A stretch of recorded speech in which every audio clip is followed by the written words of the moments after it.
بعض اسرائیلی وزراء کی جانب سے امریکی انتظامیہ پر تنقیدیں کی گئیں۔ اس کا جواب دیتے ہوئے امریکی نائب صدر جے ڈی وینس نے کہا کہ اگر میں اسرائیلی کابینہ میں ہوتا تو پوری دنیا میں اپنے واحد اور طاقتور اتحادی یعنی امریکہ کو نشانہ نہ بناتا۔ تنقید کرنے والے اسرائیلی وزراء کو مخاطب کرتے ہوئے جے ڈی وینس نے یہ بھی کہا کہ پچھلے 3 مہینوں کے دوران جن دفاعی ہتھیاروں نے آپ کے ملک کو بچایا ان میں سے 2/3 امریکی تھے اور انہیں امریکی ہنرمندوں یعنی ماہرین نے تیار کیا تھا اور امریکی ٹیکس دہندگان نے اس کے لیے ڈالرز بھی دیے تھے۔ ایک انٹرویو میں اسرائیلی وزیراعظم نتن یاہو سے اس پر رد عمل پوچھا گیا۔ جب انہوں نے امریکی نائب صدر کا بیان سنا تو ان کا کیا رد عمل تھا؟ جواب میں نتن یاہو نے کہا کہ پہلی بات تو یہ ہے کہ میں امریکہ کے نائب صدر جے ڈی وینس کی کافی عزت کرتا ہوں، ہمارے بہت اچھے تعلقات ہیں، لیکن اس کا یہ مطلب نہیں ہے کہ میں ان کی ہر بات سے اتفاق کروں۔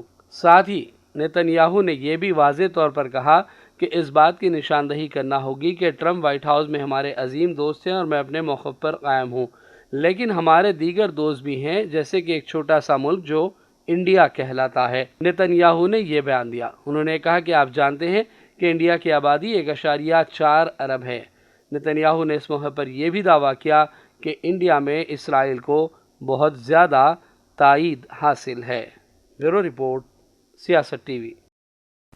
امریکی صدر ڈونالڈ ٹرمپ کے نیٹو کے رکن ممالک کے دفاع کے عزم پر بڑھتے ہوئے شکوک و شبہات کے درمیان بحر اوقیانوس کے دونوں کناروں پر اس بات پر اتفاق پایا جاتا ہے کہ یورپ کو اپنی دفاعی ذمہ داری خود زیادہ سنبھالنی ہوگی۔ امریکہ کی فوجی طاقت پر انحصار کم کرنے کی یہ تبدیلی اس ہفتے انقرہ میں ہونے والے 32 رکنی نیٹو سربراہی اجلاس کا اہم موضوع ہوگی۔ صدر ٹرمپ نے نیٹو پر اپنی تنقید جاری رکھی ہے۔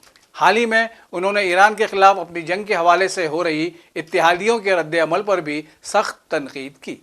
وہ بارہا ایسے بیانات دے چکے ہیں جن سے یہ خدشہ پیدا ہوا کہ اگر کسی رکن ملک پر حملہ ہوا تو آیا امریکہ نیٹو کے آرٹیکل 5 کے تحت اس کی مدد کرے گا یا نہیں۔ اب معاملہ صرف بیانات تک محدود نہیں رہا۔ اقتدار میں واپسی کے بعد صدر ٹرمپ انتظامیہ نے واضح کر دیا ہے کہ وہ چاہتے ہیں کہ یورپ خود اپنے دفاع کی قیادت کرے، جبکہ امریکہ دنیا کے دیگر خطوں پر توجہ مرکوز کرے۔ امریکی صدر ڈونالڈ ٹرمپ 4 شنبے کو ترکیہ میں منعقد ہونے والے نیٹو سمٹ کے دوران یوکرینی صدر ولادیمیر زیلنسکی اور شامی صدر احمد الشرا سے ملاقاتیں کریں گے۔ وائٹ ہاؤس کی ترجمان نے میڈیا کو بتایا کہ ٹرمپ سمٹ کے موقع پر ترک صدر رجب طیب اردوغان سے بھی ملاقات کریں گے۔ واپسی سے قبل ٹرمپ پریس کانفرنس بھی کریں گے۔ یہ ملاقاتیں یوکرین میں روس کے خلاف جاری جنگ کے 5ویں سال میں ہو رہی ہیں۔ زیلنسکی اور روسی صدر پیوٹن نے ٹرمپ سے فون پر بات کی تھی۔ زیلنسکی کا کہنا ہے کہ جنگ ختم کرنے کا حقیقی امکان موجود ہے، جبکہ ٹرمپ جنگ جلد ختم کرنے کے لیے پرعزم ہے۔ شام کے صدر الشرا کے ساتھ ملاقات کا مقصد واضح نہیں، البتہ ٹرمپ نے حالیہ دنوں میں شام کو لیبنان میں حزب اللہ کے خلاف لڑنے کی تجاویز دی تھی۔ روس کی جانب سے یوکرین کے دارالحکومت کیف اور اس کے اطراف میں بیلسٹک میزائلوں سے حملہ کیا گیا ہے۔ ترکیہ میں نیٹو سربراہی اجلاس سے ایک روز قبل ہونے والے اس حملے میں دارالحکومت کیف میں 7 افراد ہلاک ہوئے اور دارالحکومت کے شمال مغرب میں واقع ضلع بوچا میں ایک شخص ہلاک ہوا، جبکہ کم از کم 24 افراد زخمی ہوئے۔ حملے کے نتیجے میں رہائشی عمارتوں میں آگ بھی بھڑک اٹھی۔ کیف کے میئر کے مطابق فضائی دفاعی نظام متحرک رہا اور شہریوں کو پناہ گاہوں میں رہنے کی ہدایت کی گئی۔ کیف ریجن کے فوجی انتظامیہ نے کہا کہ دشمن نے بیلسٹک میزائلوں سے حملہ کیا۔ یہ حملہ ایک ہفتے سے بھی کم عرصے میں دارالحکومت اور اس کے گرد و نواح پر دوسرا بڑا حملہ ہے۔ وینزویلا میں طاقون زلزلے سے مرنے والوں کی تعداد 3000 سے تجاوز کر گئی۔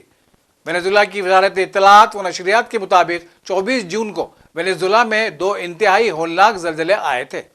حکام نے تصدیق کی ہے کہ طاقون زلزلے کے نتیجے میں اب تک ہلاکتوں کی تعداد 3342 ہو گئی ہے، جبکہ امدادی کارروائیاں جاری ہیں۔ اطلاعات کے مطابق کارروائیوں میں بین الاقوامی امدادی کارکنوں کے ساتھ 30,000 مقامی اہلکار شریک ہیں۔ اور آخر میں سرخیوں پر ایک اور نظر۔ ایران کے سابق رہبر اعلیٰ علی خامنئی کی آخری رسومات کی ادائیگی کا سلسلہ جاری۔ 9 جولائی کو مشہد میں روزہ امام رضا پر تدفین عمل میں آئے گی۔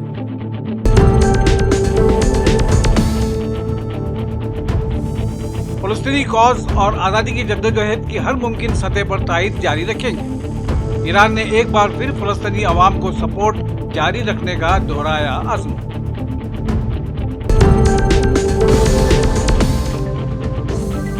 صرف امریکہ ہی اسرائیل کا واحد طاقتور ساتھی نہیں، انڈیا میں بھی مجھے تائید حاصل۔ اسرائیلی وزیر اعظم نیتن یاہو نے کیا نیا دعویٰ۔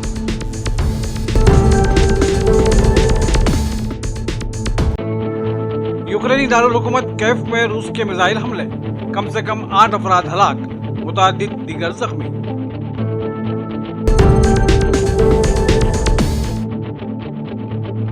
اور وینزویلا میں تباہ کن زلزلے سے مرنے والوں کی تعداد 3000 سے تجاوز کر گئی، امدادی کام جاری۔ اسی کے ساتھ عالمی خبرنامہ یہیں اپنے اختتام کو پہنچتا ہے۔ سیاست کی پوری ٹیم کے ساتھ واجد خان کو دیجیے اجازت۔ اللہ حافظ۔